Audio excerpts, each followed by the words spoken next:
Shalom saudaraku yang Tuhan Yesus kasihi, di mana saja saya berada dan saudara berada, kita harus percaya bahwa semua itu atas penyertaan Tuhan. Haleluya. Apapun yang terjadi, yang kita hadapi hari-hari ini, ya, kalau kita memandang secara dunia, tentunya kadangkala kita timbul ketidaksemangatan. Tapi karena kita punya Tuhan yang hidup, Tuhan yang benar, Tuhan yang dahsyat, maka kita mempunyai suatu pengharapan. Dan di dalam Yesus itu ada pengharapan yang pasti, saudara. Untuk itu pastikan saudara dan saya hidup di dalam kasih karunia Tuhan, dan tetapkan iman saudara tetap melekat kepada Tuhan. Mari saat ini saya mau membagikan kebenaran firman Tuhan, karena firman itu kita percayai adalah terang bagi jalan kita, ya, pelita bagi kaki dan terang bagi jalan kita. Untuk itu sebelumnya mari saya ajak saudara berdoa bersama. Bapa di surga, di dalam nama Tuhan Yesus, terima kasih Tuhan. Kami bersyukur buat saat yang indah ini, kami boleh kembali diberikan kekuatan melalui kebenaran firman Tuhan.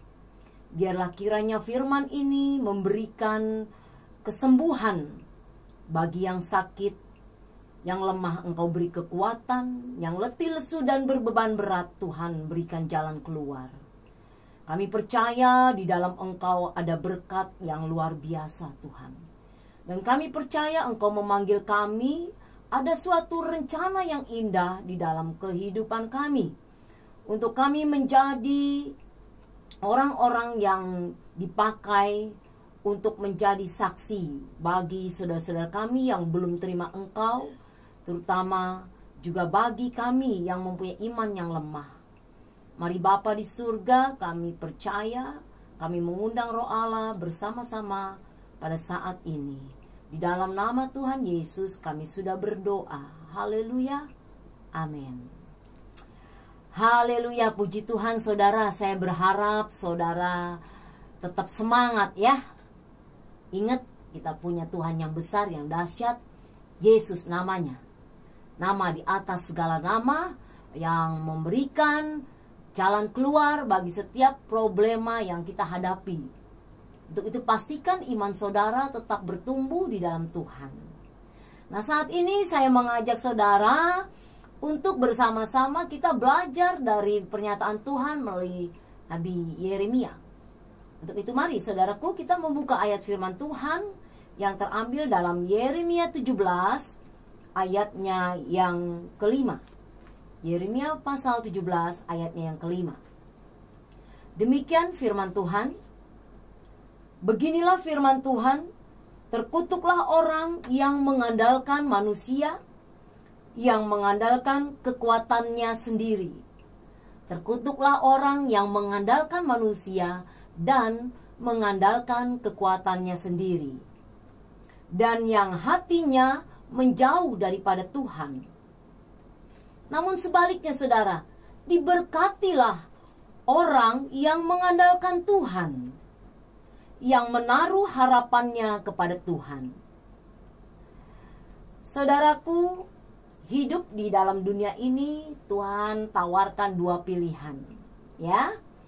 Kalau saudara mau hidup di dalam kutuk, nah tentunya itu saudara pasti ya hidup dalam ketetapan-ketetapan yang di luar maunya Tuhan, tetapi melakukan apa yang di dalam keinginan kita. Tetapi sebaliknya, kalau saudara mau diberkati, saudara pastinya hidup di dalam ketetapan-ketetapan Tuhan.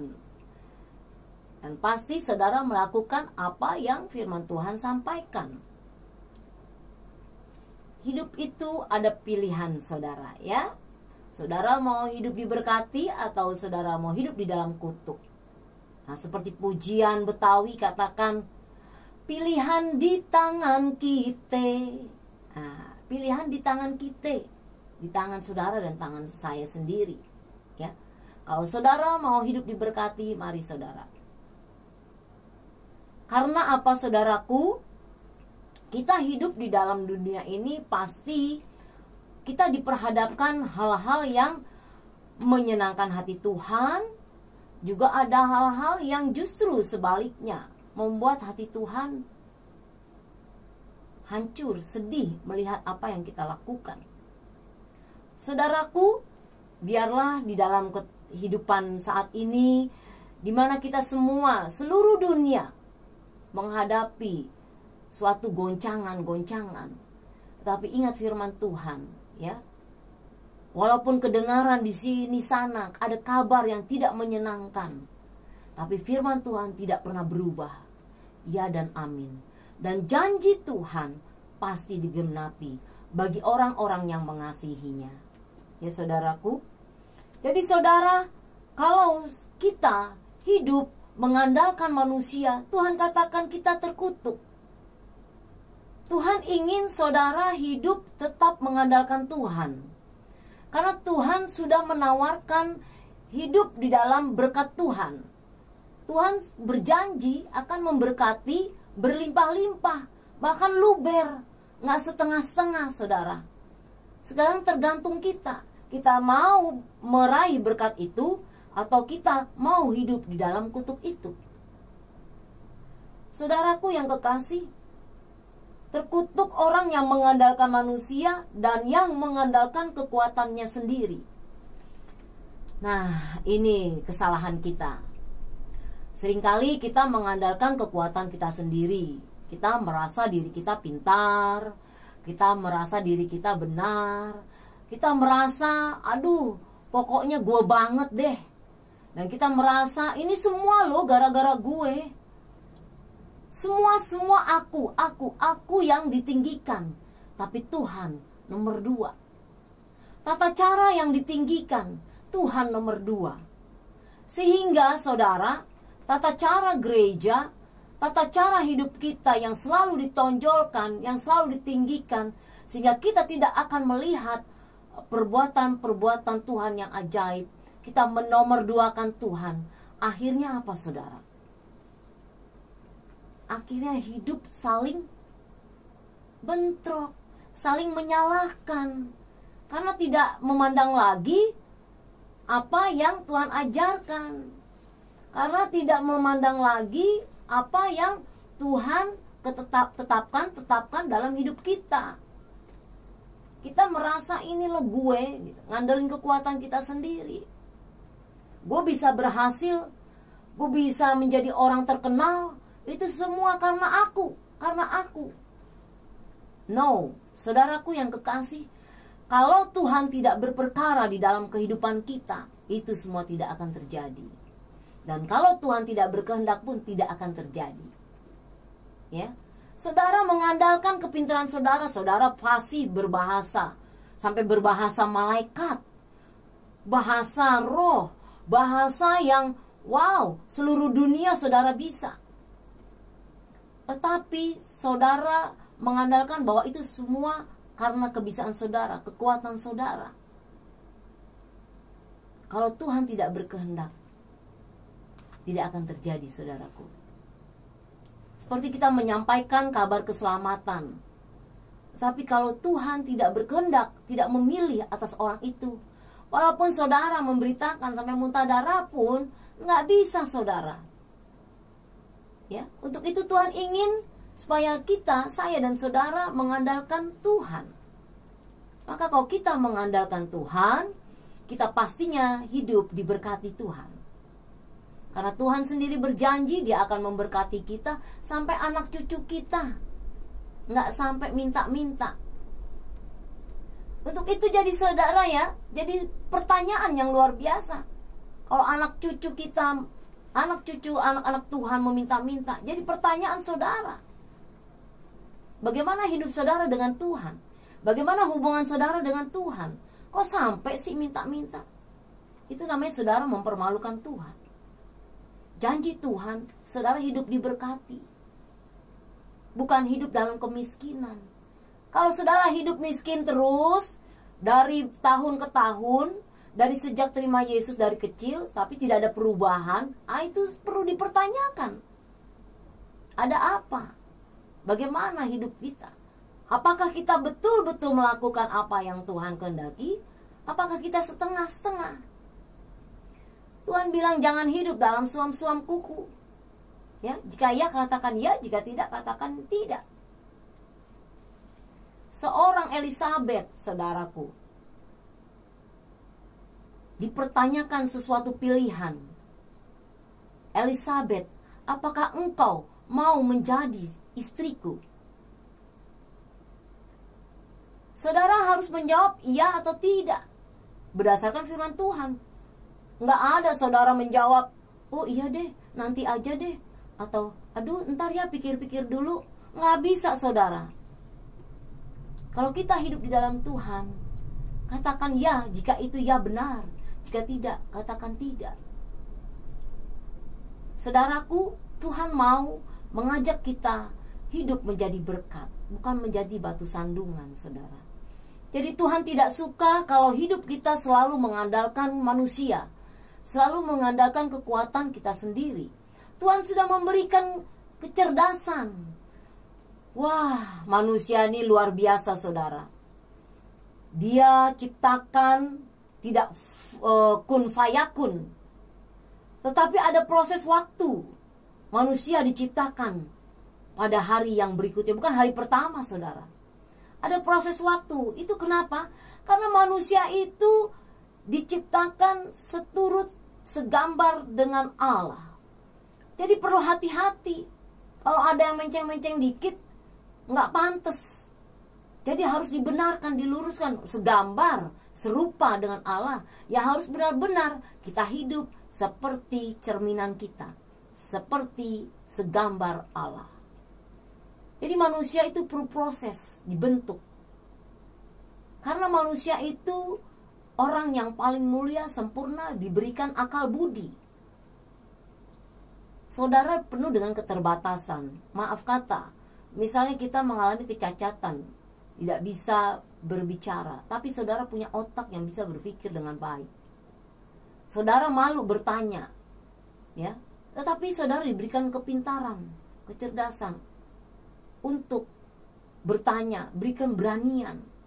Ada banyak cara Tuhan yang tidak menutupi kuasanya, yang tidak membatasi kuasanya. Jadi jangan beranggap saudara itu bisa seperti saat ini yang saudara hadapi, itu semua karena kekuatan saudara sendiri. Tidak. Tapi itu semua dari Tuhan. Nah, saudaraku, diberkatilah orang yang mengandalkan Tuhan, yang menaruh harapannya pada Tuhan. Kalau saudara lihat di dalam kisah seorang yang lumpuh, ya, dalam Yohanes 5 ayat yang ke-7, orang yang lumpuh yang duduk di tepi kolam Bethesda, dia meminta kesembuhan. Nah, orang ini saudara berharap kalau airnya ini goncang, ya, dia berharap ada yang mau menggotong dia untuk memasukkannya di situ. Makanya dia dari mungkin dari subuh kali ya dia nongkrong di situ, atau mungkin dari berapa hari yang lalu, kita nggak tahu. Tapi dia mempunyai pengharapan, berharap kalau air ini goncang, ada malaikat yang menggoncangkannya. Nomor satu pasti saya yang akan dimasukkan, dan minta bantuan orang. Saudara, yuk coba kita lihat ya, Yohanes 5 ayat yang ke-7.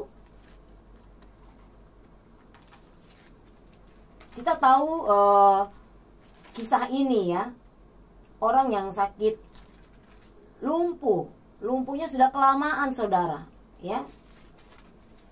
Dikatakan orang yang masih muda tapi dia nggak bisa apa-apa, ya. Orang lumpuh itu, saudara, banyak menyusahkan orang, dalam arti dia tuh nggak bisa melakukan kegiatannya sendiri tanpa bantuan orang lain. Nah, ini yang lebih parahnya lagi kalau kita lumpuh rohani kita, saudara. Kalau lumpuh jasmani, kemungkinan kita masih punya saudara. Kalau orang ini seorang suami, pasti istrinya ada. Atau sebaliknya, dia seorang ibu atau istri, suaminya ada. Atau suami tidak ada anak-anak, atau ada saudara yang lain. Nah, kalau lumpuh rohani, siapa saudara yang bisa membantu? Nggak ada, kecuali Yesus yang bisa menolong rohaninya untuk tidak lumpuh, untuk rohaninya disembuhkan. Ya, saudaraku. Jawab orang sakit itu kepadanya, Tuhan, tidak ada orang yang menurunkan aku ke dalam kolam itu apabila airnya mulai goncang. Dan sementara aku menuju ke kolam itu, orang lain sudah turun mendahului aku. Berebutan, saudara, karena mereka ingin semua mengalami kesembuhan. Ya, Yesus menyembuhkan. Jadi dia dengar berita ini, ada kolam Bethesda, ya, dan dia yakini bahwa di dalam kolam ini ada banyak mujizat-mujizat yang Tuhan buat. Dia menunggu di situ, saudara, dan dia berharap kepada manusia, kalau ada air ini goncang, pasti ada yang menurunkan aku. Tetapi kenyataannya apa, saudara? Banyak orang yang sudah mendahului dia turun, loncat, mungkin yang buta sambil merem-merem, ya saudara, ya. Woi, sambil dia serobot sana serobot sini, nggak peduli, yang penting gue nyemplung. Mungkin juga ada yang gudikan, ada yang sakit kusta, ya. Sementara orang ini lumpuh, dia hanya berharap belas kasih orang. Kalau ada yang lewat, kalau ada yang mau membantu dia. Tetapi kenyataannya banyak orang yang sudah mendahului dia, sehingga dia keterbelakang. Susah, ya saudara, saling berebutan. Nah, saudaraku yang kekasih dalam Tuhan, Tuhan inginkan agar kita hidup diberkati, agar kita mengalami suatu mujizat Tuhan. Ya, jangan mengandalkan orang lain, jangan mengandalkan kekuatan kita sendiri, tetapi andalkan Tuhan. Ya. Kalau kita mengandalkan manusia, pasti kita kecewa. Siapa sih di dunia ini yang tidak memberikan kecewaan? Bahkan anak sendiri kadangkala mengecewakan kita. Suami kita, istri kita, mantu, anak. Semua mengecewakan. Tapi Yesus tidak pernah mengecewakan, saudara. Dia ingin saudara hidup di dalam berkat-Nya Tuhan, bukan di dalam kutuk-Nya. Untuk itu, saudara, mari saya mengajak saudara untuk tetap mengandalkan Tuhan, ya, supaya saudara dan saya terus setiap hari melihat mujizat Tuhan. Supaya saudara setiap hari hidup di dalam intim dengan Tuhan. Kalau kita tidak intim dengan Tuhan, kalau kita tidak akrab dengan Tuhan, bagaimana kita akan melihat mujizat Tuhan? Nah, saudaraku, biarlah firman Tuhan saat ini membuka hati kita, agar kita tidak mempunyai kelumpuhan rohani, agar kita tidak mempunyai penyakit yang menyusahkan orang lain, tetapi justru kita menjadi berkat. Dan hidup saudara, dimanapun saudara berada, saudara diberkati Tuhan. Berkat itu bukan hanya tertuju kepada uang, tidak, saudara. Saudara diberikan kepintaran, itu adalah suatu berkat. Saudara hari ini masih dapat bernafas, menikmati, ya, bisa jalan-jalan sana sini. Paling tidak ya ke Indomaret, paling tidak ke toko-toko yang dekat. Itu berkat Tuhan, saudara bisa berjalan dengan baik. Saudaraku, saya pernah alami suatu sakit yang membuat saya tidak bisa ke sana kemari. Saya nggak bisa jalan, kedua kaki saya mengalami dibilang stroke juga enggak, saudara. Tapi alangkah menderita, saya di rumah tidak bisa kemana-mana. Pada saat itu sebelum pandemi, ya mungkin saat ini pandemi nggak usah lumpuh atau kaki saya nggak bisa jalan pun, tetap kita di rumah. Tetapi saudara, kelumpuhan itu, kesakitan itu membuat saya tidak bisa menikmati, saya tidak bisa kemana-mana. Tapi saudara, kita bersyukur kalau saat ini kita bisa menikmati berkat Tuhan yang luar biasa, kesehatan, kepinteran, ya. Bahkan mungkin saudara diberkati untuk menjadi berkat. Wow, itu luar biasa. Tidak semua orang bisa lakukan itu, saudara, kalau bukan kasih karunia Tuhan. Jadi saudara jangan selalu berkat itu bicara uang. Tidak. Ada banyak yang bisa kita terima. Ada banyak yang kita bisa lakukan. Semua datangnya dari Tuhan. Kalau saya bisa mempunyai suatu karunia-karunia, itu semua karena Tuhan. Dan itu berkat Tuhan, saudaraku. Kalau untuk makan, minum, sehari-hari, pakai, cukuplah. Kata Tuhan cukup, jangan lebih. Makanya ada doa Bapa kami, berikanlah makanan kami pada hari ini secukupnya. Artinya saudara hidup jangan serakah. Ya, cukup makan hari ini ada apa, ya itulah nikmati. Jadi bukan berarti seenak-enaknya. Jadi kalau saudara lagi hidup di dalam hal yang bergelimpangan harta, bergelimpangan ya sukacita, tapi ingat Tuhan bilang cukup. Terlalu banyak ketawa pun berlebihan juga tidak baik, saudara, ya.